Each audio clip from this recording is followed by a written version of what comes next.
You Oh, said are we live? good. Yes. Hi. Does Uh, Amanda sound fine to everyone else? Is it just me? Because call, call, the call audio's. Amanda the fuck out. Does Amanda sound like hot trash to anyone else? That's not what I meant. I'm just saying. I'm trying to figure out if Does Amanda look and sound like hot garbage to anyone else? you look great. It's just the audio that's weird. But I again, that could be me. I don't know. Yeah, please let us know if we specifically me sounds fine. If not, no, no, no. Welcome to the Yahweh Shelf Live, where we Welcome. Yeah. discuss our last episode on Fluff. Are you happy? Are you excited? Disgruntled Amanda noises. Okay. Uh, sure, sure, I am. I'm thrilled. Uh, we're also gonna have, just some general hangout time. I don't get to talk to Carola all the time, so it's nice to just hang out. Yeah. Yeah. I am very much in need of this company after the day I've had, but Yeah, Carola had a Ken Porsche nightmare.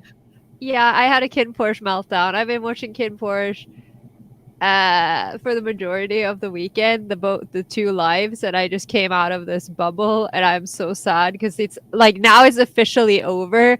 Like I was hoping there would be a season 2, but now it's like yeah, they said goodbye to Kim Porsche, so I don't think we're getting a second season. And then Jeff announced he's leaving Beyond Cloud, and nobody knew who was going to do that. And then all the cast got really sad, and everyone was crying, and I'm just like, I'm so sad. Like, it's not like he's not leaving because he hates them. It's just like he's gonna focus on his music. Probably they're still friends. He's gonna work with them. It's fine. But it was sad. I also And love that like you have to rationalize that to me like it's gravitation. Like he's going on to focus on his own music. They're all still friends. I'm rationalizing it to the audience because there's been so much drama in the Beyond Cloud Kin Porsche fair since this year started. So I just want to point that out. Everything is fine. They're you're just be glad you haven't fallen into the hole of But live I action am in BL yet, so because it's horrible here. I feel like I'm in such a pit. I just don't. I don't know if it's a good pit or not. I don't know if I'm in a good pit or not. Like, I love the shows, but this is why I just need to get this out of my system and then we can talk about Fluff. Because, like, this is one of the reasons I didn't want to get involved because it's like one thing is to obsess over a series, right? Mm-hmm. But I don't like getting, emotionally invested in the actors and in like the whole thing, but it's so hard not to when they have so many behind the scenes activities and the concerts and everything. So I was Mm-hmm. like, I fell into a hole and I fell in love with a 16-member kindergarten mafia, and now I'm attached to them, and now the kindergarten mafia is graduating and I'm sad. I'm gonna miss my messy children. I'm What not Amanda's okay. been doing this weekend is looking at storage options for her Nindos. That's nice. That sounds nice. That's what Amanda's been doing this weekend. Like all weekend, you've just been like, No, no, all weekend. I think it was Thursday or Friday. I had to come have my AC fixed, and I forgot that my packer was on my bookshelf because I don't really pack in public. So I had to like go hide my pierced cock. dream situation. What's the weather like for you? Like, where in the spectrum of insane American weather are you right now? It's actually like really, really nice out. It is currently 23. In Celsius? Yes, I always convert for you. Thank you. I appreciate. I always convert for you. Yeah, it's at 23. We have a high of 31 tomorrow. But then Friday it decides to go fuck off and we dip down to 19. Well, yeah. I mean, I know this is going to sound like it's like a rerun of, was it last week? But it is so wet out there. and there are still holes in my shoes, and I am so wet. We haven't gotten our Patreon payout out yet, so Carola still doesn't have shoes. But the thing is, I went out on like I can't remember which day it was. I went out to get like patch kits for my Mhm. shoes because you can like buy these Yeah. patches for these shoes, and I know I've seen them, and they didn't have them anywhere, and I was so mad because I was like, I'm finally doing something useful. I went out to get patch kits for my shoes. No one had them. I'm like, great. I guess I'll just have to walk around like this. And then it was dry for a couple of days, and then Mhm. today it is so wet. We are so happy to have you here. I mean, Yay. You live in wet but soup. vaguely warm is the U.S. for a lot of it. Wet but vaguely warm is just America. Yeah. Except for where I live, where it is too Never hot. wet. Yeah. Oh, it's wet sometimes because I'm not far from the ocean, Oh. so it's occasionally wet. There's an ocean near Texas. Isn't Texas in the I'm sorry, I don't know Did you anything. just ask if we're in the middle? No, but aren't you like isn't it one of the states I don't know. I have no idea. Wait, let me Google them. I want to see the map. I have no idea. I don't think you're in the middle, okay? Okay. No, that was not what I okay. Google decided that I wanted to search for American middle names. So that's exciting. We're not in the middle. We actually do have an ocean. It's called the Gulf of Mexico. Oh. Yes. Okay. I'm so stupid. No, I don't. I didn't think you were actually like in the middle. Okay. No, we're at like the end. We're at the bottom. I'm looking at a map right now. Okay. Oh, yeah, I see. Oh. Today, I thought it was today in geography with the Irish Show. I thought it was higher up. Okay, we're huge as a state. Yeah. Fucking where? Where are you playing out? What are you displacing to move Texas up? I don't know. I don't know. Is it Well, like a belly okay. bulge trick? Like, are you like, where are you pushing Texas up? I don't know. I thought I wanted to give you a better placement. I don't know. Like you know where I am. I do know where you are. Do you? I do. Okay. Without looking at a map. Well, I know that whole area is dick shaped. Well, that's the entire country. Like all of Scandinavia. That's what I'm saying. I know it's all dick shaped. Yeah, and where in that dick am I? Aren't you like middle dick? Yes. Ah! Damn! Ah! Okay, fine, you got me. You got me. Oh! You can put that on the Norwegian tourism website underneath that naked man. You guys, we're in the middle dick. Yeah. The whole area is cock shaped. Yes. Which I'm not a scientist or anything. I don't know why. I don't know. Yeah, okay. I mean, some could argue outer dick, but yeah. And I also know how close you are to Denmark because the Danish like to complain. Yeah, but so do we. I had a visitor from Finland the other day on Friday. Am I sure? I'll see what I can do. Yes. How was your Finnish visitor? Oh, it was fun. He's the boyfriend of a friend of mine who might be watching. Hello, Pusagi, if you're watching. He was really nice. He carried my huge box from the post office for me. Oh, so wow. useful Finnish man. I know one Finnish guy.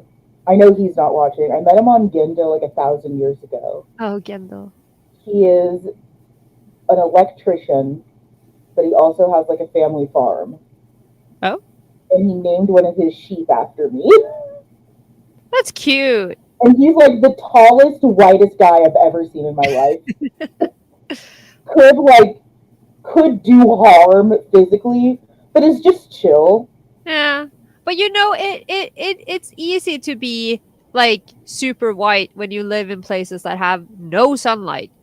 Yeah, Like we're all transparent up here, you know? It's yeah. like Like super white, not in like the khakis and Keds way for us Americans, but just like just like pale. Like yeah, pale. That's what I mean. Yeah, not like in like the khakis, Keds, and like polo shirts way for Americans. Like he just genuinely doesn't see the sun frequently.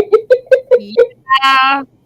Like I was eating with my family today. I was eating with my mom and I was like, yeah, and I have to go out after this because I want to go out before the podcast while it's still light outside. And Mm-hmm. mom's like, oh, but the daylight's out until 6 p.m. these days. I'm like, wow, really? That long?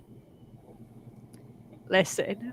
But yes, we do have a lovely ocean called the Gulf of Mexico. It is very warm because it's fed in from parts of the Atlantic, but it's also like really, really tropical. It's subtropical because basically it's fed from the Caribbean and the Atlantic. I know So about the Gulf of Mexico. yeah, so It that's our controls ocean. controls the entire planet. Yeah, it's also where all the oil is. So we have ocean. It isn't always pretty, usually because of aforementioned oil. Yeah. Um, and we have a horrifying amount of like sharks and jellyfish. Oh, fun. Yeah, people don't warn you about that when you come visit Texas because we always like to say like, oh, our ocean, our beach is safe, because we're not like California So and it's no like one. Jaws. It's like the mayor in Jaws. Not quite that bad. Like we're not oblivious. He Like we wasn't don't like. oblivious. He just didn't want to tell anyone about the shark. Well, no, like, we just downplay too much because like Yeah. we have them. They're there, but they're not typically a threat until they are. Until they are. Until they Until are. they until they eat your leg or something. It's Right. And then fine. it's like, It's oh no, there's a shark. oh no, Like, yeah. we've seen it. We know it's there. It's been there. But Sounds yeah, right. Mine could never go swimming in Texas. no, like you'd be fine over here. I wouldn't recommend like Louisiana, Mississippi, Alabama. I wouldn't go there anyway. No offense to anyone, but I have like family in Alabama, Mississippi, and Louisiana, and my Alabama family once was like, "Why don't you come visit us more?" And just having to be like, "You know why? yeah. You know why?" But we're here to talk about Fluff and why I still technically sort of hate it. You may leave questions in the chat. We are deeply looking forward to it. I don't know why I said deeply there. We're looking forward to it a normal amount. Yes. I started a Fluff fic in a Did way. you? I did. Oh, hold on. Reading or writing? Writing. Please don't. It's awful here. And some of the rivers have brain eating amoebas. See, That is this is why I true. don't trust fresh water. This So is why I don't actually, swim in fresh water. Texas also gets a lot of brain eating amoebas because it's warm here. Just don't go into fresh water. Don't go in like a murky creek with like I snapping would turtles and crocodiles. I wouldn't. So there, you're good. You're good. Like, you're awesome. You see that sketchy ass creek? Don't go in there. This is the most Yowie Shelf thing ever. We're here to talk about fluff. So brain eating bacteria. Like Our ocean does have MRSA. yeah, I'm gonna pass. The ocean, I forgot. The ocean does have MRSA. It's a no from me. Well, because everyone goes there for like spring break and for summer, like down in like South and Padre Island and like Galveston and Corpus Christi, which is the body of Christ, but everyone goes there to party and get drunk. Um, and they discovered that yeah, like a lot of our water had like antibiotic resistant MRSA. Fun. Don't go in the water with open wounds. I can never go in the water now. I have a gaping wound on my one finger because someone decided to dig his claw into it yesterday. Yes. And Yes. yeah, it's horrific. Okay, so I wouldn't recommend going in the water in America. Not going. But yeah, I started writing a fluff fic. Did you? About Yeah. Wait, you tagged me in something, but I haven't seen it because I was over. Did you just go mute? I can't hear you. What? Did Amanda go mute for everyone else? Or oh, wait, there's something. There is noise? Yes, now there is noise. Awesome. There we go. What is happening today? Nope, we're good. Oh, there we go. And now you sound normal. Hey, I did tag you because I wanted to get some words in it before I committed to it, and just in case it didn't work out. And while it is difficult, I think it's going to work out, and you're going to hate me. Is it about Toma? That would have been the better option. Oh.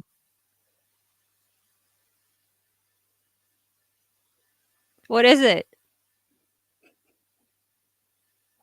I really wanted to do Teen Eri and Kitazawa. And they're just having a nice morning together. What is this science fiction? It's canon divergent. But if you, I mean,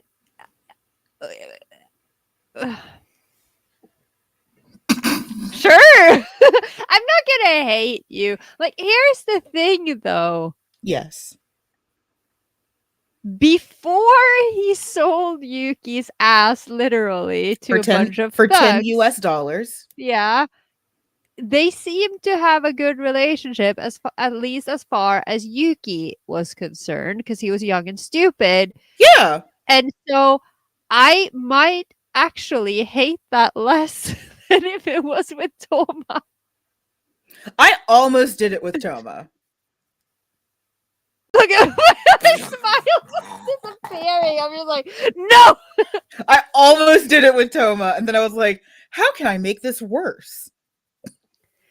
Listen, I'm not an expert like you do. You know, like we all have our own ways of writing fluff, but I'm not sure that's how it works. You sit down and you go, how can I make this fluff fic worse?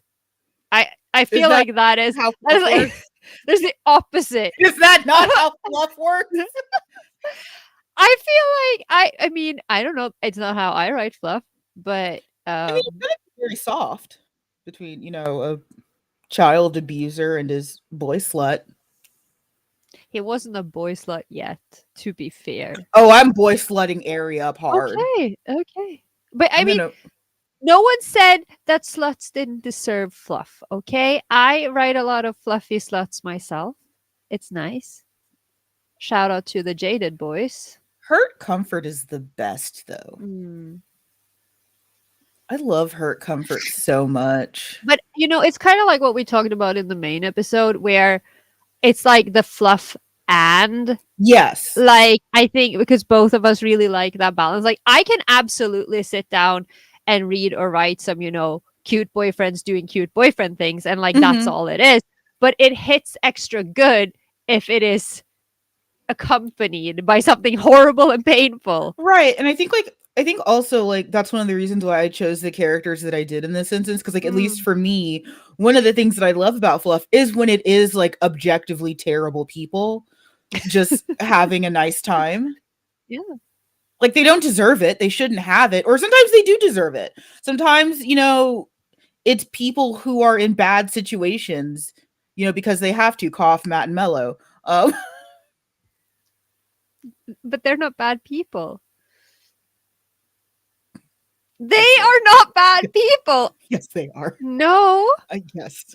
They are good boys. Good boys. I rest my case.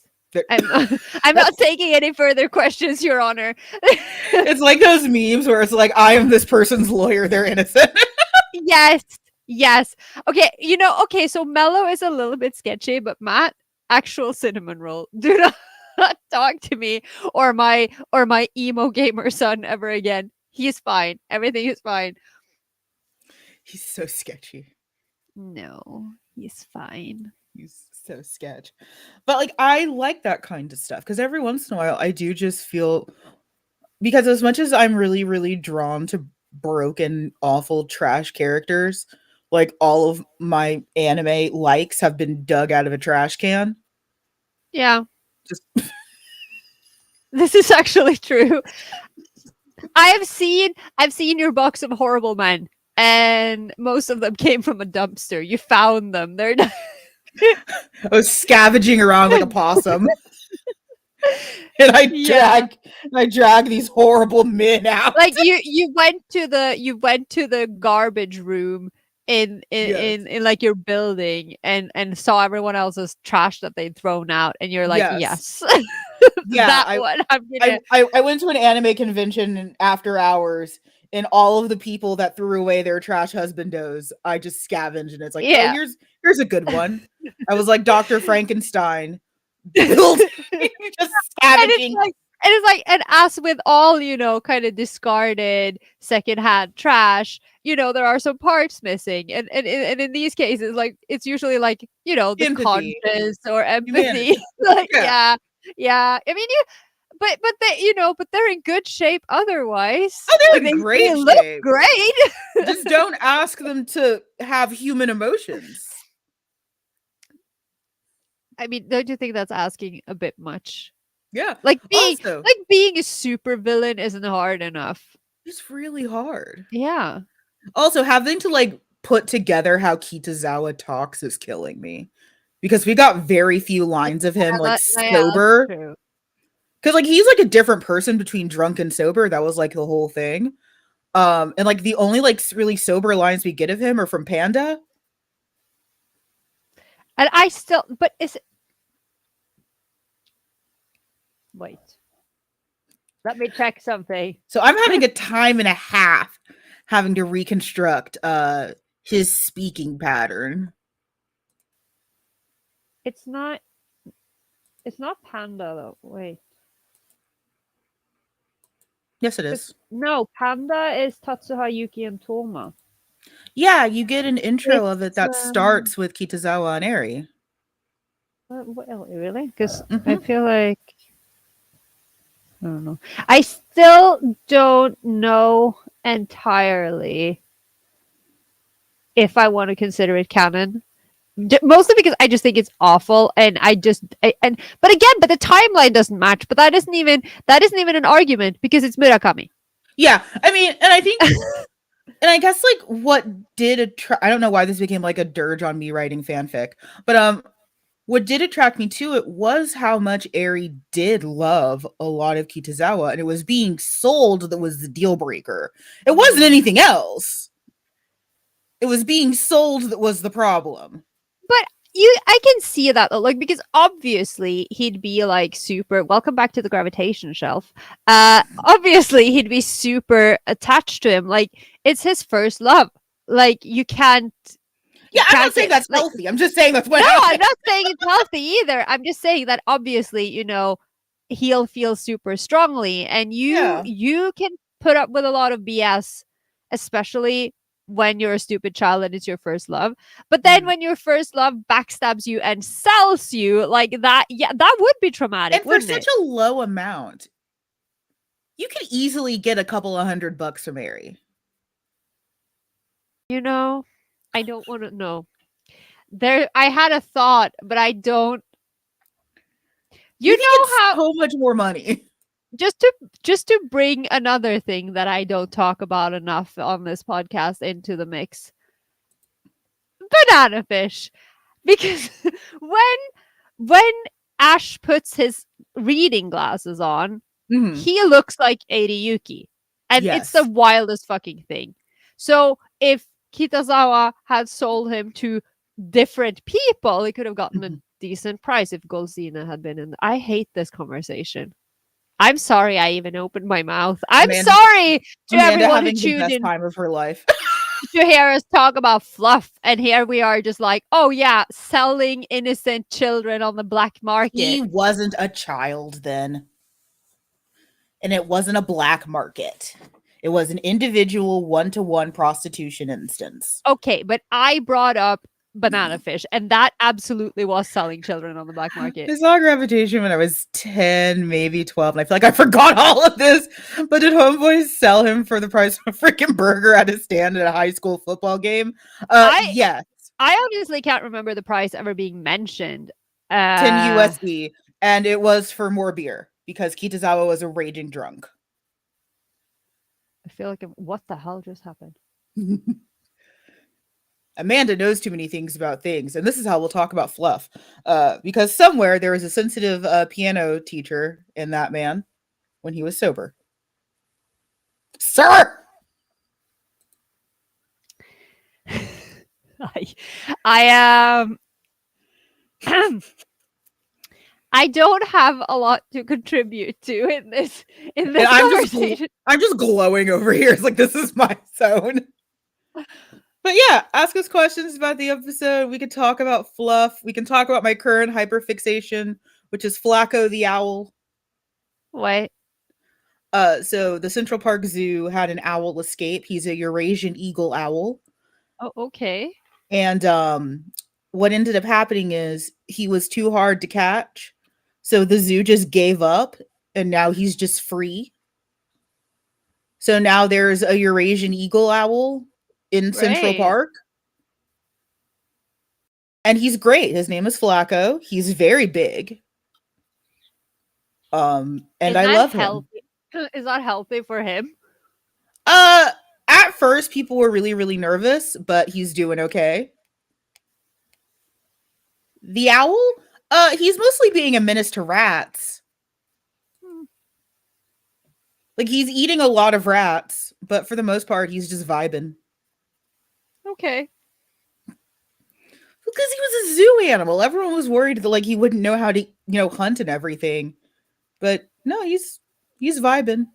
Okay. Hooting very loudly. Scaring the fuck out of birders, because, they're going up there. It's like, oh, I'll see a small saw-whet.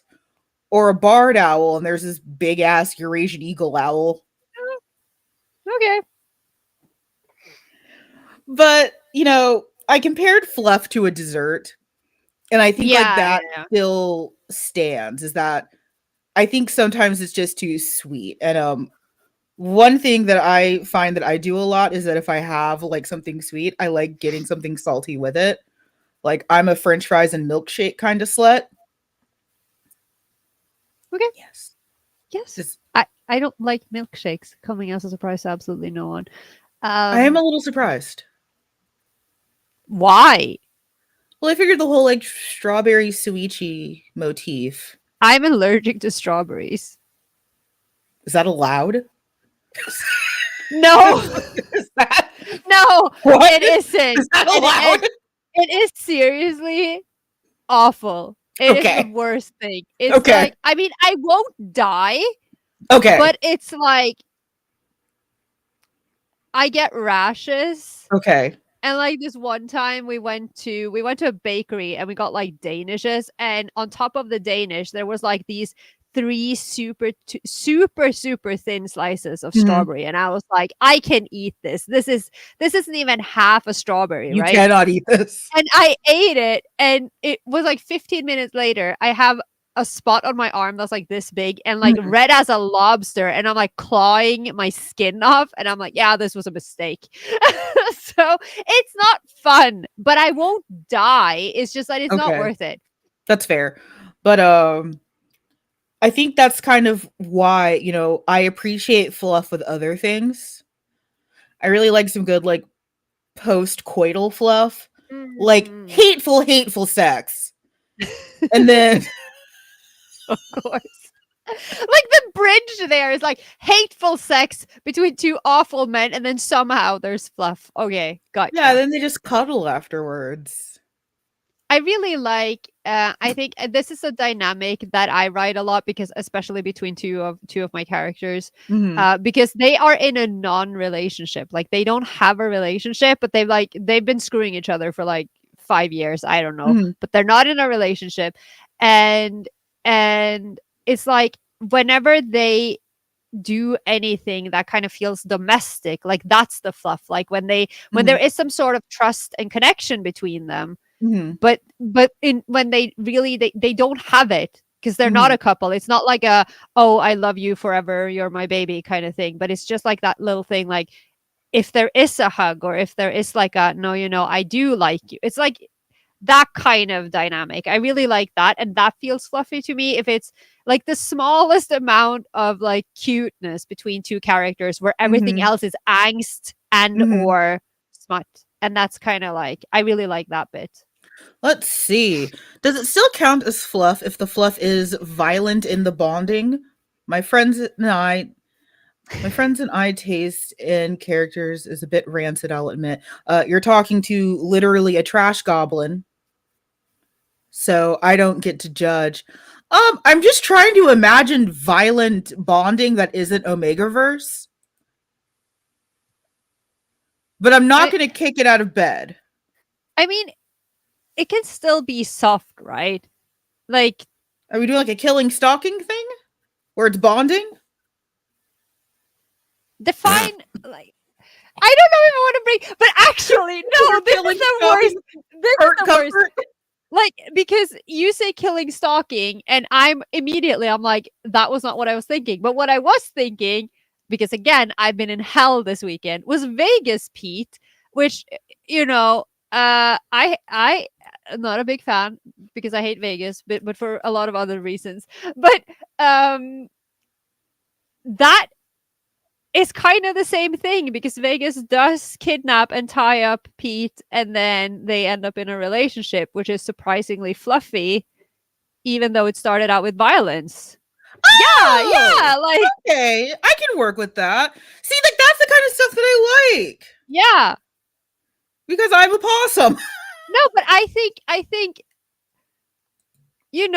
you can still have fluff, like, again, because, and again, fluff doesn't have to be like super fluffy, like I why am I thinking of Gaku in Heaven? Like, there's no fluffing Gaku Why in are Heaven you because thinking of Gaku in because Heaven? because we're gonna talk about Gaku in Heaven next month. I was like, I don't know what the fuck you want No, from me. but because I'm trying to think of like cute innocent series where it's like, oh, he held my hand, like that. It doesn't have to be like that, but it can be two horrible character doing horrible things by Yeah. day and holding hands and drinking cocoa in front of the TV at night. I don't Yeah, know. because that's Yeah. their I think like the thing with fluff that a lot of people don't I don't want to say like don't understand because I hate like how like elitist that sounds.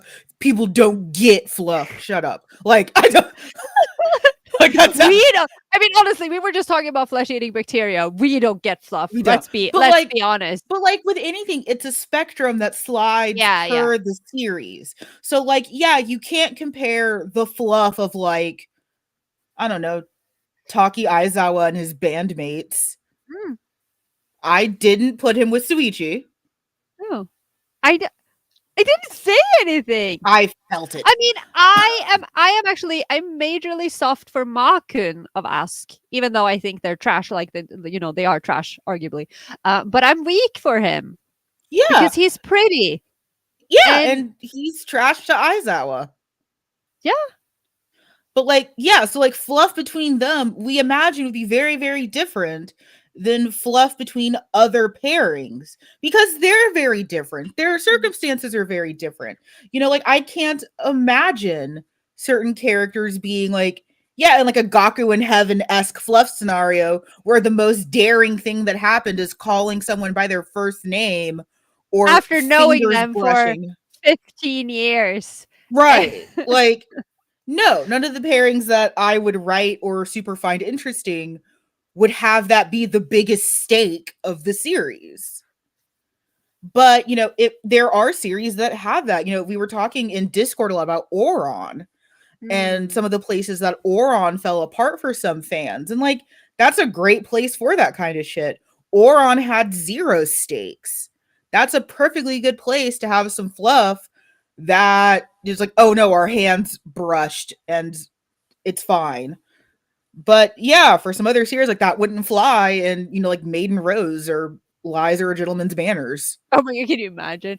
You're literally in the trenches during war. And it's like our There are no fingers trenches, it's and tanks. yeah, okay. And then there's like all of a sudden shoujo bubbles and flowers and like The most fluffy screen thing, tones. the fluffiest thing that happens in Maiden Rose, there are some really, really great fluff, like adjacent scenes where Klaus like sees Taki through like sojo bubbles. Because Taki is a uke, he's always like standing near flowers. Like there's just like a perpetual wisteria around him. During the war. Yeah, during the fucking war. In the battlefield. Yeah. Yeah. So Klaus tends to see him with sojo bubbles a lot. And he has since they were younger, because Taki's significantly younger than him, which we're not going to talk about. Taki's significantly younger than him.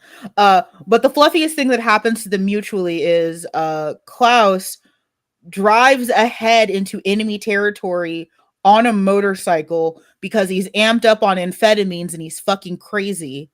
And Taki's behind him in a tank. Everyone is convinced that Klaus just got blown sky high. Like he's dead. Like you can't take 2 pistols and a motorcycle and go into enemy territory. But towards the end, Taki receives radio correspondence and it's Klaus. And he says something really, really romantic. And it's like heart pounding and it's amazing. And then Taki destroys an entire enemy battalion with tanks. Yeah. That's what it is. As you do. As you do. But yeah, but exactly. But because it's relative to the characters and their circumstances. Right. So like if they brushed fingers, unless you said it like in the war school that they were at, because they met again in military academy. But like if you fleshed them out so far that they're practically married, even though Taki can't talk about it because of racism, and Klaus is too busy being high on amphetamines. He's so healthy. So healthy. I mean, it's not World War II. It's not World War I, not World War II. So he's a German. He's very high on amphetamines. Yeah. No, yeah. Like if their fingers brushed and it was like a full stop sojo moment, that would be incorrect. Like they're both war-hardened military folk at that stage. I had a moment because because all I can think of is Kin Porsche, right? Because I am in hell. But then I realized another great example because yes, it depends on the circumstances, and going back to what we discussed that I think that the fluff is sweeter if it comes after a lot of suffering, or if it juxtaposes like suffering. So for instance, Kin Porsche, they're mafia boyfriends, right? They start out as enemies and then they work together, and then there's they're lovers, but they're like killing people, but then they're like super fluffy boyfriends when they're at home or when they're going on a date. But then I was also thinking about, let us talk about Naruto chapter 698 and 699 and them literally laying there holding hands in blood, and like everything is fucking awful, and they just have this love confession where they're just like laying there smiling at each other, and it's like the most. Can I I want to do a rewatch of Naruto, but you like narrating it. Yes. So it's just no, but that is literally what happened. And then they're like, and then Naruto's like, oh, I'm so happy. And it's like, I mean, arguably it was awful. I was crying the whole damn time when I was reading it. But it also filled my heart. It was so fluffy because it's like they're having a moment. And he finally got it through his thick skull that they care about each other. And it's beautiful. That's fluff. It counts. I didn't say anything. No, you were looking at me. I was. I have such mixed feelings about that, just because like I, like most people, was like horribly betrayed by the end of Naruto and getting into Boruto. Well, that's why 699. It ends at 6.99. Yeah. Just There like is no. like the second season of Black Butler doesn't exist. Yeah, for instance. Although I am slightly weak for Alois, the slut child, but Everyone loves that slutty little nightmare. I just want him to corrupt Shiel, okay? And I feel like he should be right up my alley. And I guess it's all the years I spent as a Sebastian that I just look at him and is like, ugh. Yeah, I mean, fair. Like I just every time it's just like, I needed some time too because at first I was like, "What the fuck is this? Where's Seb and Shiel? Like, I don't care about these people." And then fandom did something to me. I think it's one also, of those. speaking of Fluff, that was a pairing that was like really, really difficult for me to get behind because you can just taste the contempt Claude has for Alois. Yeah, I never shipped them. I think like you can tell that Alois wants to fuck Claude. That's apparent. But Claude is like holding him like a wet cat, like does not want to be near him. I mean, I guess Because he wants CL. Yeah. So he's just like repulsed by Alois and his bodiness and his advances towards him. But there are people that ship that. Yeah. I support you for that. But yeah, you know, I think Fluff gets better when you add stakes to it. I think that's also, again, like why I love that juxtaposition of like, here's two objectively trash people just having a nice pancake breakfast. Yes. Who taught either one of them to cook? Who knows? Maybe they ordered in. They Uber Eats, yeah. Yeah. And then they didn't pay, obviously. Well, no, it takes money from your card automatically. Oh. I mean, unless like you've stolen a credit card, so you can. Well, obviously. Don't you obviously be? Excuse you.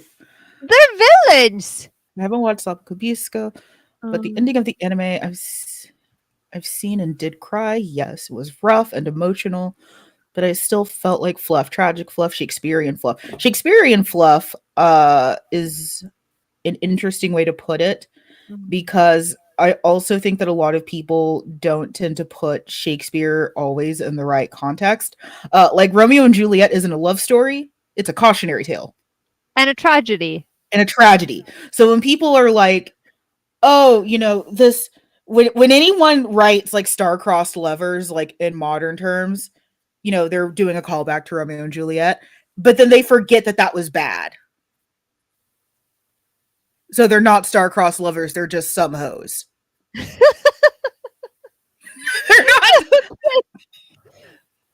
not like I've read so many like YA books where it's like a pair of star-crossed lovers, but then nothing happens.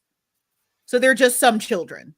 No, but it's like, you know, everyone goes through like that cynical phase. I think a lot of people go through that cynical phase where it's like, oh, Romeo and Juliet isn't even romantic. They were like 13 years old and they didn't know each other more than 3 days. And I'm like, that's not the tragedy. No, the tragedy died and their fucking entire families died. That's like, the tragedy. I shockingly get the like being young, horny, and stupid. Yeah. Same. Like, I get that. Most teenagers are. Yeah. And back in the day, people were very dramatic. Yeah. Not to mention it's fiction. So yeah. Also, it's slightly racist propaganda. What, Romeo and Juliet? Yeah. So there's a reason why it's all set in Italy, not just because Shakespeare can't shit in his own bed, but because that was sort of the perception of was that they were just these like uber passionate people. It's also why the Catholic Church is the main player in the drama that, oh, of course those horrible Catholics would allow two kids to fuck and then kill them. I never even thought about Catholicism in Romeo and Juliet. Yeah. But then again, I'm apparently blind to any religious undertones. To be fair, the ending of that was very shot. There was some shooting. Oh. I feel like I have watched all of Sabikui Bisco. I really liked it. Mhm. It was gay as hell. Mhm. I actually learned only like a couple of days ago that the big crab, Aktagawa, is named after that literature prize in Japan. I didn't know that until this week, so that's interesting. But yeah, I feel I honestly blocked the ending out of my mind apparently because I Mhm. cannot remember for the life of me how it ended. I feel I like just there are know. several that I've just like blocked from my mind, and then there are some that play on replay even when I'm sleeping. I mean, I kind of remember how it went, but then also I don't remember the details. But it was very gay. I very much enjoyed it. Yeah, and I think I like framing fluff kind of almost like as a reward. Like you had to go through something, so fluff is then what you get Mhm. having gone through something. Like not quite as dramatic as hurt comfort, but like you've been through this trial. Yeah, but Here's yes. even the most basic of shoujo concepts, Mhm. where literally nothing happens. The Mhm. fluff kind of still is a reward because Mhm. there's a lot of frustration. Like one of my favorite ongoing series at the moment is Kieta Hatsukoi, My Love Mix Up. So I watched the Mhm. live action drama first because it's amazing. And then I started reading the manga when they started publishing it in English. And it is, I mean, it's a shoujo, but it's queer. So it's like a BL, but it's also a shoujo at the same time. And it is so cute. It is so, so cute, but there's still all of that, there's the misunderstandings Mhm. and they are being stupid kids and running around and not talking to each other properly. And Mhm. and so but it's not as infuriating as a lot of shoujo tends to be because I feel like it's a lot more palatable if you really don't like that kind of thing. Like, but it's really cute, but the cuteness that happens between the character, be that the gay couple or one of Mhm. the other couples, is a reward. So the fluff is the main point of the entire story because this is so, so cute. But you still have to kind of go through the tribulations to get that cuteness. So even Mhm. if it's not like they're not like going to war, they're not like physically fighting each other, but it's still like they went through these misunderstandings. And then when they finally get to the point where they are, like, say, holding hands or deciding Mhm. to go on a date or whatever, then you feel like you really earned it. And it's such a rewarding and sweet Mhm. moment. So absolutely, it's like it's something that you earn. The characters earn it, and you as a Right. viewer And earn it, again, or a like reader. we mentioned that exactly, it's a sliding scale. Mm. So there's no one valid way to do it. It would feel wrong to put those characters that you mentioned through some horrible trial Oh my tribulation. god! No, if something like that happened to Aoki and Ida, I would be so sad. Like Right, like it I'm would at the feel level where it's wrong. like, yeah, I'm like, Aoki makes some stupid mistake and is sad about it, and I'm just like, I just want to shrivel up and die. So putting him in like friggin' maiden rose, it's just like, why would you do this to my Right. Yeah, baby? now they have to go fight war. Let's see. I love stuff with a Yes, passion. I agree. It's not nearly as frustrating as other sojo. It is super yeah, rewarding. And like I I that's love where I that. think I love fluff it so is much. best. Hmm. I also think that fluff should um back to that sliding scale thing, I think it should also still feel in character because sometimes in fan works, the fluff does feel like I know that we're doing this because we want to do this, but that character would never do this. Yeah, it definitely. I think there's because that is a good point. It's like there's that big difference between Mhm. if it's in canon and like it's I mean, obviously sometimes canon can feel out of character as well because you'll be Yes, like, what what that's is a this? whole different problem. Yeah, but with fan works, like absolutely you as a fan creator are entitled to do whatever you want with the characters. There are no Mhm. rules. Like if you want to write them super OOC, Mhm. then that's your Your prerogative. Like you can prerogative. do that. Like that's perfectly fine. But it's like it always if you're not expecting it. Like I see this a lot in Dojin. Like I read a Mhm. lot of Shingeki no Kyojin Dojin because I Shingeki hurts a lot, and sometimes you just need some porny dojin to make it feel better. So I read a lot of Levi and Eren dojins, and Of a course you lot do. of them, of course I do. And listen, and that's like one of the things because I started shipping them the moment Levi first kicked Eden's tooth out. And that was what did it for me. So I was like, yes, that's what I want. And so I will when accept no shame for my bag of garbage men. Fuck you.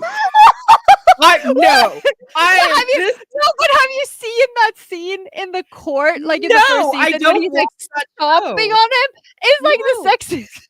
I've Okay. never watched that show. I will accept no fucking criticism about my garbage men ever again from you. But that was my point. My point was when you get into something because the guy is like, because he's older and there's the power thing because he's his he's like a captain of the military. I don't know. There's that whole thing. So obviously Eden is terrified of him, as he should be, because he's a clean freak psychopath who murders titans for a living. So there's that. And I absolutely can go for some fluff with them, but I think it's super weird when they've both been like completely like almost chibi-fied and it's like super, super fluffy and they're both like so out of it's just I absolutely understand that some people go for it, but I don't it always like catches me by surprise is what I'm trying to say. Like I go into it expecting, whatever that dynamic that I Whatever like from them hateful is. fucking apparently they would No, but whatever I love hateful rubbing out they would do in the barracks, I guess. but I love them. I love fluff between them, but it's kind of like do you know about that infamous softcore porn video they did, the cosplay porn, the Shingeki JGV? No, I don't know anything No, okay. about this. Okay, I own the DVD for science and and it's so funny because the characters, they are so out of characters and they are so cute, but it's like the people who made this have never watched this show. About garbage men, to be fair, I decided I liked Kaiba when he Oh, saw yeah. Bakura laying unconscious in the stairwell and was like, what is he doing here? Whatever, not my problem. Yes. Yes. I think Yes. my version of that is, I mean, it's not as bad, but Perfect. there's that one, and again, I absolutely hate Ash from Pokemon. I think he's the most annoying character on the planet, which is why the moment I fell in love with Gary or Shigeru, depending on what language, is that one scene when he slams open the door. Ash is on his way in somewhere, and then Gary's coming out, and he slams the door in Ash's face. I'm like, yes, I love him now. I will Same. accept no further critique on any of the sketchy old men that I like. What you're comparing Gary Oak to your horrific taste in garbage Yes, men. I am. Because you are also trash. I know I'm you trash. are not better than me. I have never said that I was I will trash. none of your about wanting to rock Tucker's world. I will take none of that from you now. None of my horrible garbage men have made chimeras out of actual children. He's a man of science. Actually, he did what he had to do. The fascist military put too much pressure on him, and he was simply doing what they asked. I'm just trying to think, because I know I have some horrible men that have done not that, but other absolutely not horrible that things. specifically. Not that specifically, but I'm sure that there are. Thank you. Thank you. No, yeah, but I don't know where I was going with this. The point is, like the point is, it always surprises you when you are like you're expecting fluff, but you're not expecting it to be so out of character that you Yes. don't recognize the characters. Was what I was trying to get at. I think. Yeah, and I've seen plenty of that because Yeah. while I don't read a lot of fluff, I do read a lot of like fluff and angst and a lot of like hurt comfort. No. And like usually the hurt part's pretty on point, but then you get to the comfort part and it's like that's not. No. No, they wouldn't. That's that's not what would happen. And like even in my fluffiest writing, like I can fully acknowledge that I took the characters completely OOC. I know that. For fuck's sake, I had Mello being able to cook in one of my fics. He's the one responsible for feeding them. You know, I don't trust Matt with fire. no, but I have never thought about who actually feeds those two. And now I'm concerned. I made it Mello just because he canonically was Matt's kind of protector at Whammy's house. Mm. And while he might not be good at it, he is more used to being in that like caregiver role for Matt. And I at least assume that he has probably more home skills than the nerd. I feel like Matt's cooking skills are like limited to like what's that game where you Cooking have Mama? to No, yeah, I was thinking of Cooking Mama, but there's another one where you have to like oh my I know the name of this.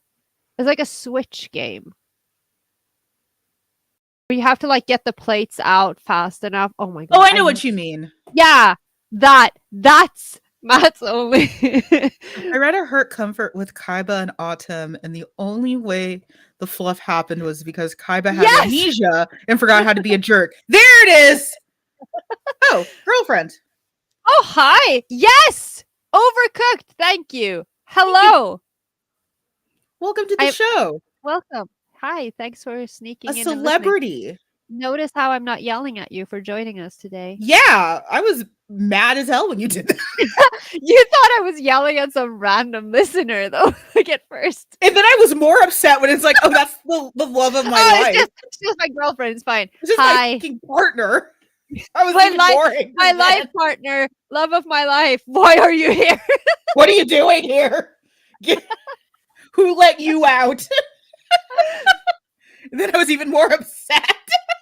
I appreciate you coming to listen to us. I'm sorry for being whatever the hell I am doing right now. Yeah, like sometimes the fluff is really, really like out of control. And you know, at least again, like for me, because my tastes are such trash, that even if it is super OOC, like just the juxtaposition of it is still kind of interesting in and of itself. Like all of those kid fics with Dobby that think that he'd be a great dad. I still can't get over that. Like it's so insane that an enumeration of fanfic writers trust that literal patchwork arsonist with a child. That, yes. I think that for me, things like that go back to the era of absolute crack fics because I just really love like insanity. Yes. And so like this is all done super sincerely. Yeah, no, sure.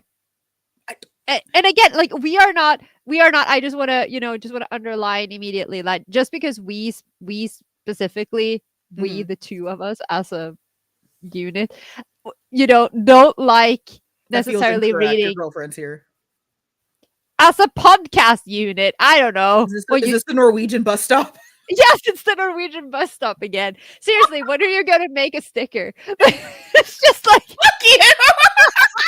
No, I am trying to say that just because you and I aren't big on the whole OOC, it doesn't mean that it's wrong. No, like if you enjoy it, like yes, and I enjoy, but again, like I tend to enjoy OOC stuff for the crack, like for the fun. I think that super out of character, like crack fix or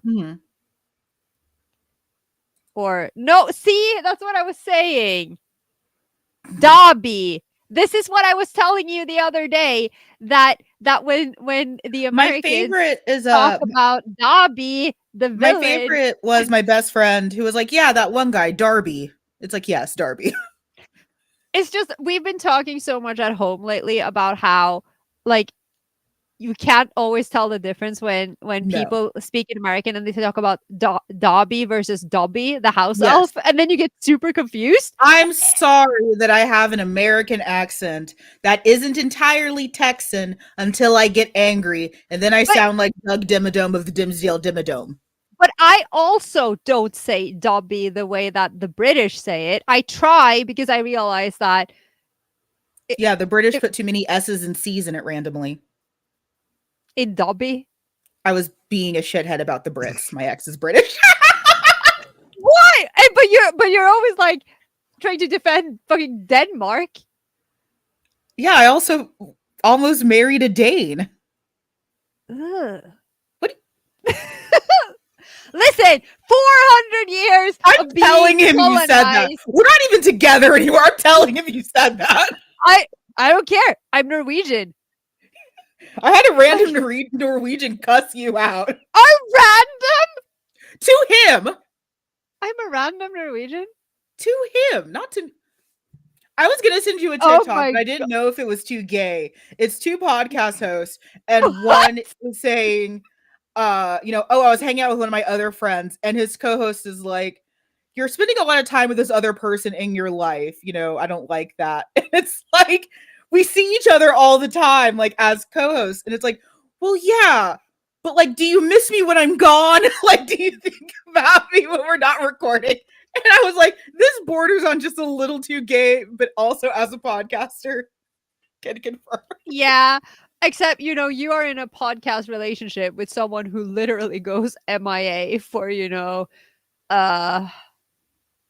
at least 5 days a week.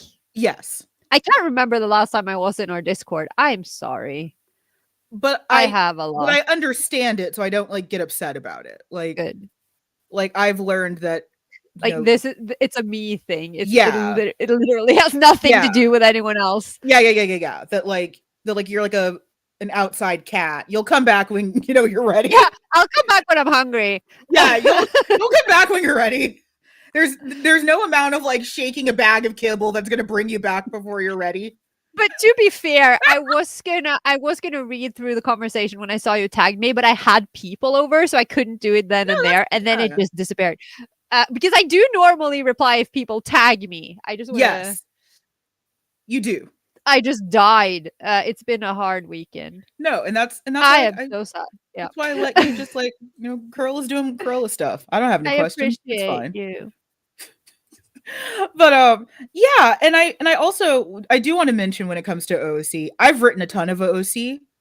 I mean, hell, I'm making Yuki Kitazawa a good boyfriend.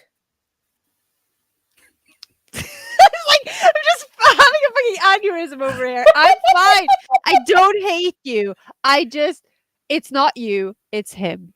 Okay? It's me. No! It's not. It was Agatha all along. It's me. No. So like, yeah, that's gonna be hella OOC. But like, I know that.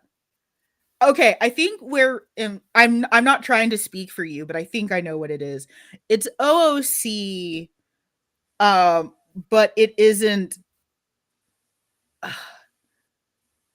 It's OOC without the self-awareness to say it's OOC.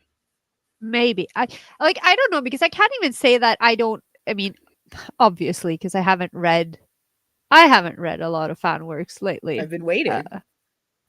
I know. I mean, yeah, no, but like, I do realize, because I encountered this. This was what I brought up Shingeki for, because I mostly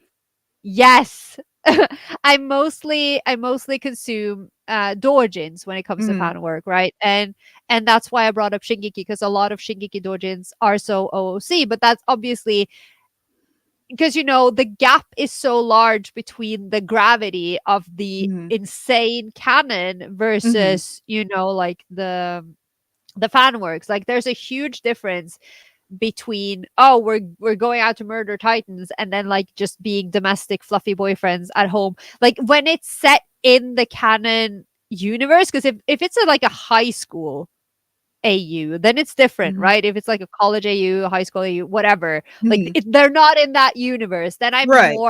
then I understand it more. But it's like, you want me to believe that they're just like sitting around eating strawberry muffins and like fluffing up each other's hair while there's a literal war out there? Like I'm struggling. Like I know what Also, you're with trying to my do. very limited knowledge of Attack on Titan, I'm struggling to think of that in general. Yeah. The final part of the final season The is 15th starting on finale. Friday, and Mhm. I am not ready to suffer. I have read the manga. I know how it ends. I'm not ready for this. All the pain. Thank you, Mappa. Thank you for putting me through this. So I get what people are trying to do, right? You Yeah. make it OOC, you make it fluffy because the Mhm. canon fucking hurts, but And then I think, you get thrown for such a loop when you don't right. expect it. And I think something like that is really, really valid. Like I mentioned in my big gravitation fic, I had to make Aries super OOC because if you left him on autopilot, he wouldn't fucking do anything. Oh, you can't. You're such a mess of a man. I love you Like so if much. you like set him up like as a sim, I he know. I was wouldn't gonna do say if anything. he would starve. He'd die. So like of course he's super OOC because he wouldn't fucking But like exist. I even sometimes like I will OOC my own characters when I write like short pieces, like Mhm. I experiment with them, or like because I want to put them in situations like, and then sometimes I'm just like, I want this specific thing to happen. This would Right. never happen with these two because their personalities wouldn't allow it, but fuck it, Right. I'm the author, I'll do whatever I want. So Right. it's not I'm it's not God.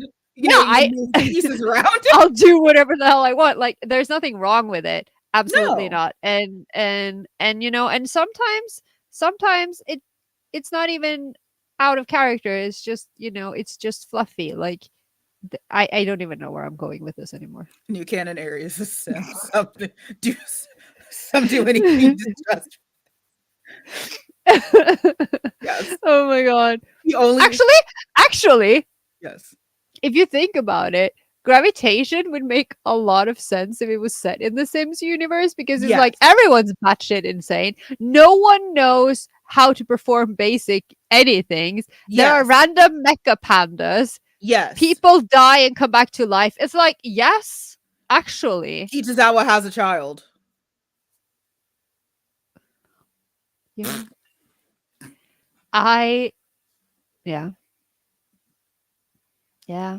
That's my white whale. I want to I've understand. noticed. I've noticed. I want Is to it understand. but that is like one of those things where I when we start talking about it, I absolutely agree with you. I'm like, because it doesn't make any sense. Like no matter how you twist it, and like I'm bad at math, but honestly, like no Well, and I matter think what you do, it doesn't make any sense. for me, But it's the implications either way are awful. Like yeah, there's no scenario that you can lay out for this thing happening that is okay. um, could there be, unless Please. there's like a third Kitasawa sibling? They just grabbed one from a bush. There's a It's third. just There's a third sibling who is the parent okay. of this child. Okay. Maybe. But if they're so distanced from the Kitazawa family, why would Yoshiki have them? If they're so distanced that we haven't met them, This is gravitation. I don't know. I'm just saying. I don't. I don't know. I but it's like it's one of those things where I just accept it. It's one of those suspension of disbelief things that I'm just like, okay, whatever. That My white whale is clamp riding a dojin for JJP. What? Oh, what? clam. Listen, I need to Oh, know. I need more. I need more oh, info. clam. They sure Clam, have yes. always been wild, and haven't they? We're not going to talk about it, but you know what I'm thinking of. I'm very excited. I'm actually, I think one of the fluffiest pairings that I like is a clamp pairing. It's Kodofai. Yeah. You mentioned them before. I love Good Like that is like that is a perfect relationship to me. I love them so much. I don't know them well enough.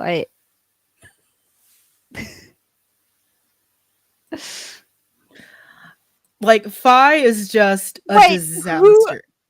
who's Egg? I need to Who's know. Egg? Just like, Yeah, who got egg preg? Where did the egg come from? I want to say it's Kakyoin, but I don't know. I don't know how it would work. Did the egg magically appear? You know, it took me a while because I've gotten so used to the whole child via egg thing because we've talked so much about Hawks and Dobby and the friggin' egg. Don't give him an egg. Oh, he just whole ass laid an egg? Okay. See, that's what. Okay. I mean, out of the two of them, I guess Kakyoin is the one I would imagine more likely to lay an egg. I don't know why. It kind of looks like a chicken. Are we using transitive properties? No, I mean, more than JoJo, I don't know the full context. I can't find it to read. Well, I mean, we're gonna have to do some digging because I'm gonna have to dig for this. Yeah, you've mentioned Clamp riding a batshit Jojen where there's eggs. Wait, I'm gonna Google it right now. Okay. like now you've given us a project. Okay, so I'm Googling Trap JoJo Dojin Kakyoin egg. We apologize for fucking up the internet for all of Norway. 403 forbidden? No. It was deemed too hateful. God damn it. I never get anything. You okay? Are you good? Yes. I'm having a great time. I'm having a wonderful time. But yeah, I think a lot of it, for me at least, is it's OOC that is, for me, like the self-awareness part comes like from the author. Because like when I do OOC, I am upfront about it. I say it. It's in tags. Like I know what I did is wrong. Like I know what I did is not correct. But when it's OOC and like you're just meant to run with it, and then it's like incorrect, and not just like OOC incorrect, but just like incorrect, it's really, really weird. That one magical trans prostate fit comes to mind, where it's super OOC for everyone, but then also like that's not how being a trans man works. So you already have me butting against that this is super OOC, and now you've displayed to me that you don't know how bodies work. So why should I trust you with anything? I mean, fair point. You show me that you don't have a grasp on these characters, and now you don't seem to have a grasp on reality. So why am I to continue this transactional relationship? Transactional relationship. Is that not what all fanfic is? No, it's true. Except sometimes it's a little imbalanced because everyone wants to read fanfic, but no one wants to give feedback. Again, praise your authors, people. You know, there's a portion of me that I guess like I do and don't miss that from the old days.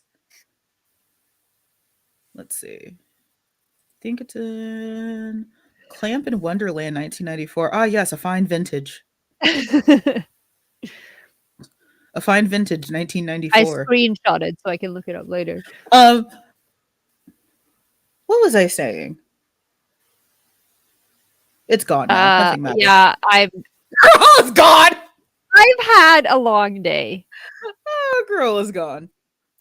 Listen, it started out very well. Like the first 2 hours were super fun, and then they started crying, and then the next 2 hours were just crying, and I'm not okay. This concert was 4 hours long. Oh, feedback. Thank you. Yes. I used to get a ton of feedback on like Quizilla and stuff like that, and I really liked that. I've gotten some feedback on AO3 that I mostly think is okay. There's a part of me now, though, in my advanced years, that as much as I do kind of miss it, I think that it would I think that it would too quickly dip into that like wank and tell category where the kind of feedback I want, I know I'm not going to get. Like I want like a New York Times opinion piece review of my fic. And I'm not going to get that on AO3. Like it's just different. Like we're not doing that anymore. So I guess like in letting that go, I'm a lot less angsty about it because yeah, I'm used to getting that because like on Quizilla, that's all we did. It's just paragraph after paragraph, or at least like the volume was so much different. But yeah, like short of it becoming like, the wank and tell, exit survey, where now I have more questions, like, which actually I did wank and tell one of my fics, and someone did say this helped them. And then I had a small existential crisis because it's like, Yeah, I remember you saying. Well, wait, that. which part? Wait, no, hold on, come back. Yeah, Tell me about your orgasm from my fan fiction. You've opened up too many doors now. Now I want to know. Sometimes I want to gush onto authors of AO3, but I'm convinced that I'm gonna bother them. No. You'll never bother them. It is never a bother. I promise you, you will make that author's day, week, month. You are never a bother. When I had obviously not fanfic, but when I had test readers reading through the script of Change of Heart, they were like, I told them, like, comment on anything you see, like if you like something, if you hate something, if you see a misplaced comma, like anything, just point it out to me. And they were like leaving comments, like reaction comments, and I kept like all of them kept profusely apologizing for spamming me with comments. I'm like, no, this is great because I get to see your reactions in real time. Like, this is amazing. Keep it coming. Like, I don't care if you're sending me 2,000 emails a day. Like, this is amazing. Like, and I think the thing is that, if you ever feel like you're a bother, I think the only time that it's not helpful is when it's not constructive. But I feel like, everyone kind of feels that way. Is that, yeah, obviously, I don't want like a 30-page dirge about why you individual think my fanfic sucks.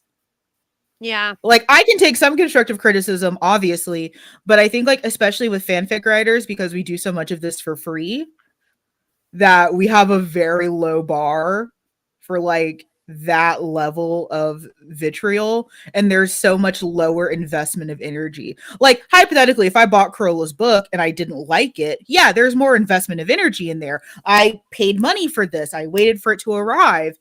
I read through it. But I didn't. I received it as a lovely gift because I'm friends with the author and I think she's great. So, but yeah, like I can see that. So you can't hate it. Huh? Yeah, so I contractually can't hate it. But I mean, you can. You're allowed. I don't. It's very cute, so you're allowed to hate it. I don't hate it. Oh, wow! No, the only thing that came to mind was something that I don't know how to say, and it doesn't sound shady. It's not a story that I would write. Yeah, of course. Yeah, like that's no, that's all. Like it's good, but like yeah, like I could never write something like that. And I couldn't write what you write. So it's exactly because and again, like I've said this before, like one of the best reviews I got was actually a bad review, not on this book, a different book, because what that person is a real writer. No, but no.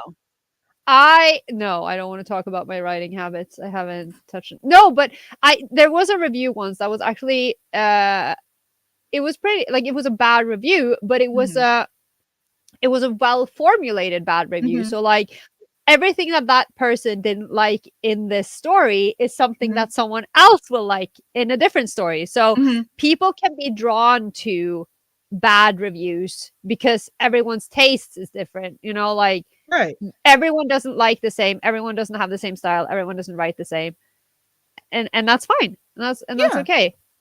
But it's just, and again, like, is what you're saying, like a lot of if it's like unsolicited criticism or constructive criticism that, or like criticism disguised as constructive criticism that no one asked for, can hurt and, Mhm. might bother someone.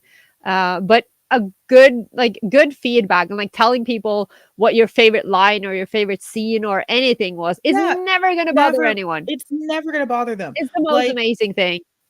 and like, yeah, like, I remember I got one piece of feedback because I was writing that Matt and Mellow fic like weekly almost. And Mm. there was one scene, it was one of the sex scenes where like I guess I just had a stroke and the positioning was just off. Like there's no like it was just confusing. And someone commented, like, hey, I really like this, but I don't really understand what position they're in. Mm. And it's like, oh shit, let me go back and read this. And oh my God, you're right. Apparently, I had done cocaine or something and forgot how bodies move. Yeah, Let but me like fix that real fast.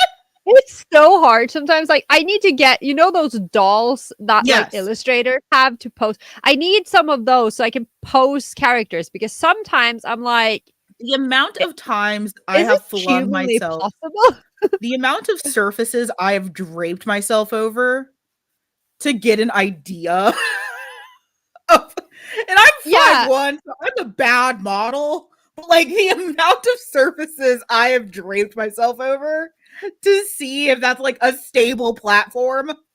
yeah, and I mean, not to mention that when you have to be both the test subject and the model and the person taking it all in to write it at the Mhm. same time, uh, it's Yeah, you're gonna lose challenging. things in Yeah, you're gonna lose things in translation. yeah. I love that this went from fluff to fanfic. I love us talking about writing. We should do it more. Yeah, but I mean, that's on our list. Like, we need to talk more about writing on this podcast. Uh, Yeah. Also, Carola, do you have a book that you'd like to pimp for money? my what? I haven't. Look at, no, I don't. Divide by zero. Absolutely panicked. Do you mean my book Change of Heart, which came out in not last year, the year before last year? You can get it on Amazon. There we go. That's what I wanted. Yes, thank you for your patronage. Oh, As also, a I'm gonna launch my Patreon at some point. oh, Yeah. cool. As a weirdo who doesn't know how to use a seat, I love proving to my friends that no, this is definitely a surface that one can be shady on. Yeah. Yeah, mood. But yeah, so you know, there's a lot of merit to fluff. I get why people like it. I get why it's a nice reprieve sometimes. Um I guess the only thing I don't like it is, something that I just don't like in fiction to begin with is that when the stakes are super, super low, when it doesn't feel earned, when it doesn't feel merited, and again, sliding scale, because not everyone, can go to war. Not every not everyone needs to be a fucking war veteran. No, no. And I think another thing that God forbid we talk about this again, because this is like the only topic that we cover in every single episode except gravitation. That fluff also has a bad rep because of the whole, the online wars, like the fandom Mhm, wars, right? Because now mhm, we're in a climate where it's like, oh, that is bad representation, but that is mhm, also bad representation. So if it's we know this because everything we like that is gritty and dark or and angsty, oh, that's mhm. problematic. But if it's only fluff, then that's unrealistic, and that's infantilizing, and that's the whole boyfriend discourse comes So, back to mind when we talk interesting about about that. that is that it's an inversion of the original discourse, which was just fancy misogyny. Because it was that Yeah, whole yeah, issue of like, high culture, low culture, where like shonen gritty was. I'm now imagining gritty, the mascot, as a Naruto character, which is hell. But like you shonen, lost me. you don't know who What? gritty is? No, what? Oh, I get to introduce you to gritty. What? Just What? Google gritty NHL. NHL? Oh, I've seen him. It's Yeah, I love oh, gritty. he looks like a muppet. Oh, Gritty's terrifying. He's great. But that, oh, grimdark is the way to go, and that's high culture, while, girls who like their, forehead kisses and calling each other by their first names, that's low culture. That inversion right now is heavily seen in, surprise to no one, modern queer spaces, because I guess queer kids don't have anything. They're not being bullied anymore, so they have all this free time. You know, They have all this free time to just be wrong. I'm just trying to understand. Yes. We are living in a world where some parts of the world are trying to outlaw being queer. America. Yeah. Yeah. We must The current believe US. Yeah, the current US, or a lot of places in Europe, or Yeah. the UK. What the fuck is the UK doing? They must bully each other. Yeah. And and it's like, okay, so that's happening in real time, and then people are either bullying each other on the internet because what they like is too problematic, Mhm. or they are hating on wholesome queer content Mhm. because it's wholesome. And I'm like, but that's what you wanted, because that queer couple in that series Mhm. wasn't wholesome and you hated them. Mhm. What is happening?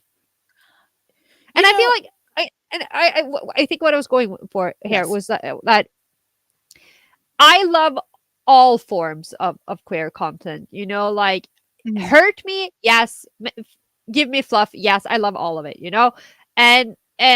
And but I think that especially the innocent and fluffier sides of it, like, sometimes not to bring it down to that level, because obviously you shouldn't have to make queer content palatable for straight people Mhm. in order for us to be more accepted as friggin' human beings. Mhm. But with all of this hateful rhetoric happening, and how people are thinking that it's only about what happens in the bedroom or whatever surface you choose to get sexual on, then maybe it's good to see that queer kids are just teenagers who fall in love with each other and who are adorable. Like, maybe that is a Right. good first step also for queer kids, because Right. internalized homophobia is a thing. Well, and it's still Black History Month here in the US, Yeah. and you get that a lot with Black literature, is that it's either going straight about the slave trade, or how horrible, it is to be a Black person, which I'm not minimizing. It is.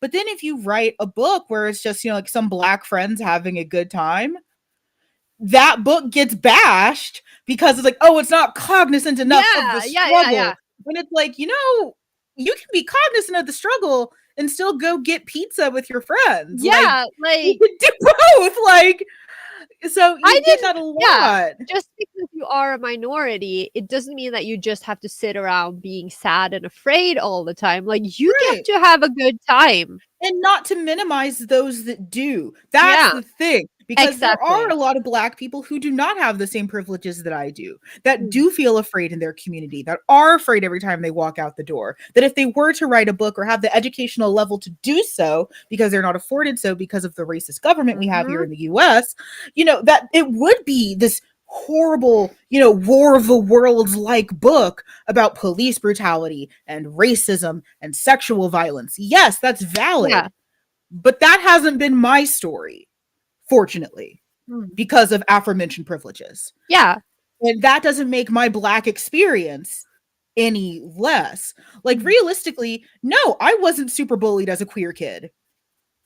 That doesn't invalidate my queer No, existence. no, of course.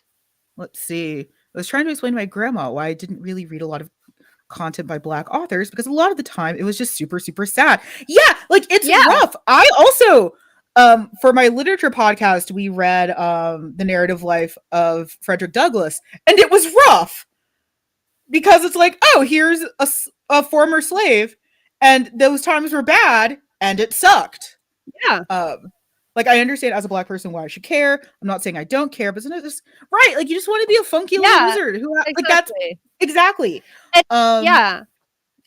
and same, like, now you see that discourse being inverted. Mhm. And while And just like almost everything with antis, I get it. I think if you pivot too far in the other direction, yeah, you do get a lot of these like infantilized takes about queer people. You do get a lot of these like, oh, we're not acknowledging the struggles that do still exist. Because I think that kind of happened in the 2000s a little bit. Like if there was a queer character, they were just fabulous and no one cared or no one talked about it. And Mhm. I can understand how, especially during that era when bad shit was still happening, that likely caused, some cognitive dissonance. And again, like, yeah, I would definitely think it's a little disingenuous now to just have a story about like, three trans people who are just having a great day when, especially in the US, there's so many active measures to make the lives of trans people hell. Uh-huh. But that being said, that makes all the stories about trans people just vibing even better. Yeah, and it's like, sometimes you need escapism, right? Yeah. And sometimes, like Fluff, for instance, can be a great source of escapism. And we Yeah. talked about that in the main episode as well. That sometimes you just need something that doesn't hurt, and like Yeah. that's okay. Yeah, That absolutely. doesn't mean that, calling back to the episode we did with the amazing Dr. Thomas, that we are consuming critically all the Mhm. time. And oh my god, the cat just electrocuted me. Okay. He's really Sounds static. good. Sounds slut. He's yeah, he's all static. No, but we are consuming critically all the time. Like you Mhm. are capable of having two thoughts in your head at the same time. So you can be Right. reading something and be like, this isn't necessarily everyone's experience. Mhm. And maybe it's not realistic, but maybe this is what I need right now. Or maybe Right. this is what these characters need right Right. now. And I just, like it's perfectly understandable. Here he is. that people don't necessarily enjoy Fluff. I just don't think that it's, that we need to be pushing Fluff in front of ourselves as Mhm. a weapon to explain why, oh, this and this content Yeah. is bad or whatever. Well, like as someone who is like, problematic TM, you know, just branded problematic, I like I also get the other direction where there's this desire to portray, black characters, queer characters, trans characters as these like perfect, uncomplicated little angels that have never done anything wrong. And, the world was so cruel to them, even though they were like the literal epitome of God's shining light. And it's like, I'm a messy ass bitch. yeah. Like, I And know. but and it's like, and that's your personality. It's not because you're queer. It's not because you're black. It's just No, it's because I'm queer and black. Those are the yes. causes. Those that is why. Like, so yeah, like if you have, Rent always comes to mind with that with Angel, even though Angel's a literal dog murderer and sex worker.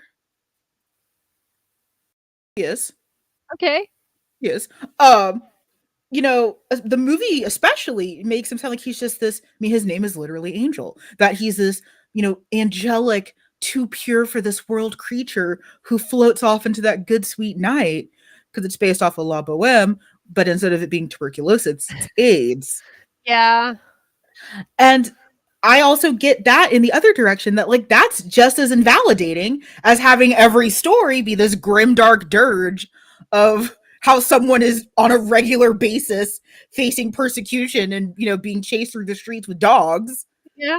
I think that's just as bad that every trans character is this magical little soot sprite who has never had an impure thought in their life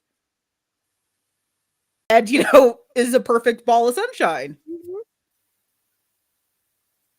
I think that's Yes. why Fluff and is so great. Mhm. Yes, this. Sure. No, but yeah, but and I know I've talked about this on Yes. on the podcast before because Given is wonderful. I really, really love it. But also, they are messy ass dramatic teenagers, and the whole scene, like no spoilers, but the whole scene when Muffy was having his flashback and the Mhm. flashback to his ex-boyfriend, and it's like he said some horrible things, Mhm. and it's like he isn't this perfect sweet little cinnamon roll, but he also isn't a horrible person just because he was thoughtless and said that stupid thing. And I think that But I remember, I think I talked about that in the context of, we were talking about problematic characters and how people like to push certain stories and certain characters in front of themselves as an example of how this is good representation.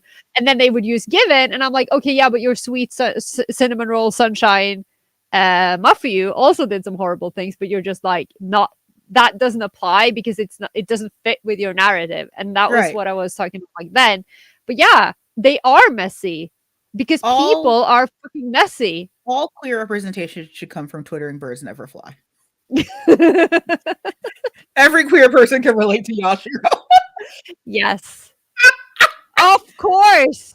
Every queer person can relate to being a sloppy ass bottom whose life is a mess. The life is a mess part I identify very strongly with. Because my life is there we go. There's the perfect queer representation. Take this garbage man.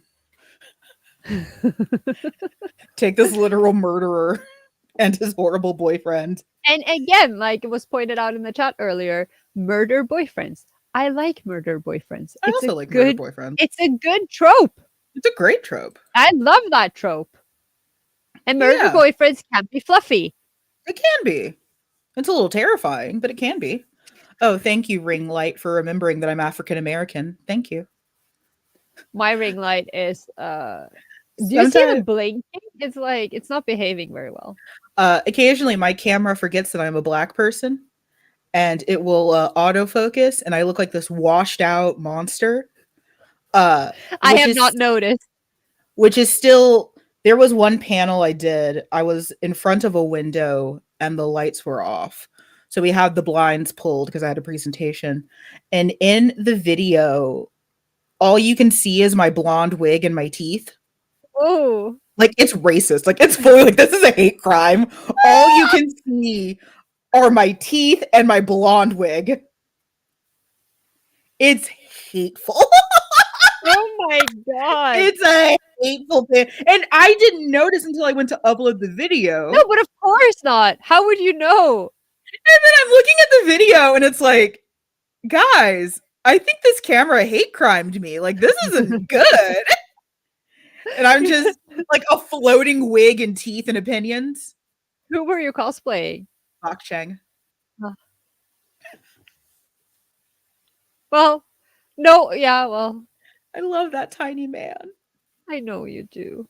I love that little horrible, awful tiny man who really is doing his best to whip up all of the factions into shape. And then Kamui Lee's out here just wilding. It's like, what are we doing? We're building sex robots. Don't ask questions. We're building sex robots. Ask no questions. Carola, are you excited to talk about school life next month? Yeah, I am. In a few weeks. Listen, it's March in like 3 days. I'm not okay. I saw a K-pop meetup and they were not prepared for darker skinned fans. The poor girl, all you could see was the idol and her teeth in the picture. Oh no. Her outfit was cute though. Okay, that's what matters. I was at an event for the local African American archive, and it's me, my friend Amber, who is darker than I am, and another member from the archive who's like in between us, but still darker than me. And it was a white lady. She took a picture of all of us, but the flash came on. I am the only person visible. Oh. And they were making fun of me because colorism is still a thing in the African American community. They were making fun of me. And it's like, Amanda got that day glow on. And it's like, I'm sorry that like this is my skin tone, but yeah, oh my god, they were just it felt like I was watching a minstrel show. They were just teeth. It was awful. Oh my god. It was, yeah, light people correctly, please. I usually have two. I have usually one in front and there's typically one offside. And then sometimes I'll use a secondary ring light to make me look a little less fat, but light people correctly, because otherwise, yeah, there are panel videos of me that are just teeth and wig. And I'm like, I have nothing to do with like tech anythings. at Turicom. I'm like, as an organizer, frantically taking notes because good. It's a good thing to think about because the community can be overwhelmingly white. Oh yeah, you see it at I mean, and you we see it. are in the north. Well, yeah, but no, like you see that in American Yeah, I conventions know. all the time, where like you have these stunning, amazing Black cosplayers who look like trash because no one knows how to photograph them or to light them.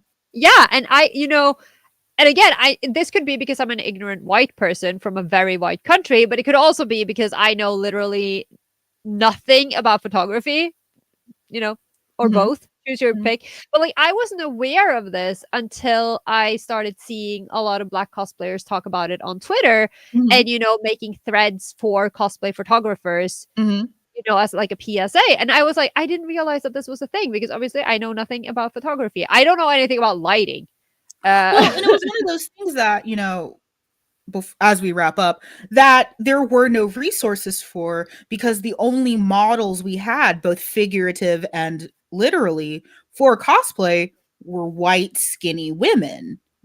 Which is why, especially like the plus size community and the Black cosplay community worked so hard to make our own guides because we didn't have the option of just, walking into a store, grabbing a costume, and everyone fucking praising us for doing the bare minimum. We didn't have that. And no shame to the bare minimum, but there were many, many years where the bare minimum sure was pedestalized. Read Fluff, Black cosplayers getting good shots at conventions. Yeah, the ultimate love story is Black cosplayers and good lighting. And again, we're still, we still want to highlight you guys like on our yeah, I mean, and in our feed is what I'm trying to say. If you are a creator, that will never stop because Black History Month is every month. Yeah, I'm that person. But I agree because guess what? History is a thing that it is. It's a thing. It's a constant. Yes, and unfortunately, it keeps happening. Tragically, it do be happening. I'm super excited to talk about school life stuff with Carola. Yeah, how much I love high school stories. I know. We're like back to back Fluff and high school because these are two of Amanda's absolute favorite topics. I like school. I don't like happiness. I'm so excited because oh my god, you better believe I'm gonna be wearing like Nanchat the Seifukus for all of our episodes next month. Like I'm just gonna be wearing like school uniform themed clothing all month. It's gonna be great. I support that for you. I might wear one. Because again, my camp is put the 30-year-old man in the Seifuku. But listen. Yeah. Yes. Everyone looks really good in Seifuku, okay? I don't care who you are. You're cute as hell. Shut up. What? I liked school. A normal amount. It was fine. Know, but I really enjoy school settings, and and there will probably be more fluff in the next in the next episode because a lot of school stories are fluffy, and a lot of them are fucking wild. Looking at you, United Bitch Club. Looking at you, love and desire at school. So we will see you next month in a few weeks. I love how you look at your imaginary watch like, yeah. It was a bit like once, and now I keep doing it.